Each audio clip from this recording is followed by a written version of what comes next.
नमस्कार दर्शकों आज मैं आपको पुराणों की एक कथा के बारे में बताता हूँ जिसे सुनकर आप यकीन नहीं करेंगे कि एक वक्त ऐसा था जब माँ पार्वती को भूख लगी तो माँ पार्वती भगवान शिव को ही निगल गई थी।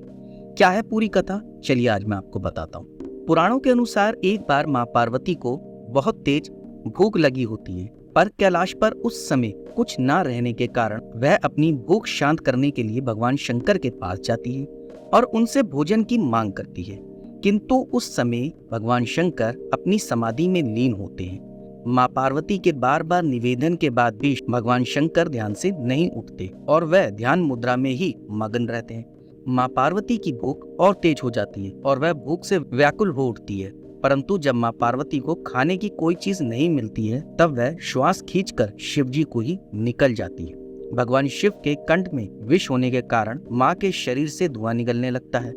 उनका स्वरूप श्रृंगार विहीन तथा विकृत हो जाता है तथा माँ पार्वती की भूख शांत होती है। तब पश्चात भगवान शिव माया के द्वारा माँ पार्वती के शरीर से बाहर आते हैं और पार्वती के धूम से व्याप्त स्वरूप को देखकर कहते हैं कि अब से आप इस वेश में ही पूजी जाएंगी। इसी कारण माँ पार्वती का नाम देवी धुआंवती पड़ा।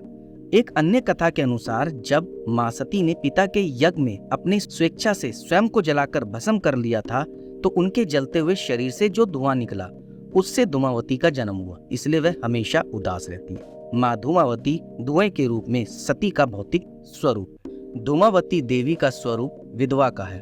वह श्वेत वस्त्र धारण किए हुए है, उनके केश खुले हुए हैं। देवी का स्वरूप चाहे जितना उग्र क्यों ना हो वह संतान के लिए कल्याणकारी ही होता है। माँ धूमावती के दर्शन से अभिष्ट फल की प्राप्ति होती है। देवी नक्षत्र ज्येष्ठा नक्षत्र है, इस कारण इन्हें ज्येष्ठा भी कहा जाता है। ऋषि दुर्वासा, भृगु, परशुराम आदि की मूल शक्ति धूमावती है। सृष्टि कला के देवी होने के कारण इनको कला प्रिय भी कहा जाता है। अब आप सोच रहे होंगे कि भगवान शिव माँ पार्वती के भोजन का इंतजाम क्यों नहीं कर पाए जबकि वह तो खुद भगवान है। तो दर्शकों मैं आपको बता दूं कि कई सारी ऐसी लीलाएं हैं, चाहे वो भगवान शिव की हो या विष्णु भगवान की हो या किसी माता या देवी देवता की हो, उनका कोई ना कोई कारण था।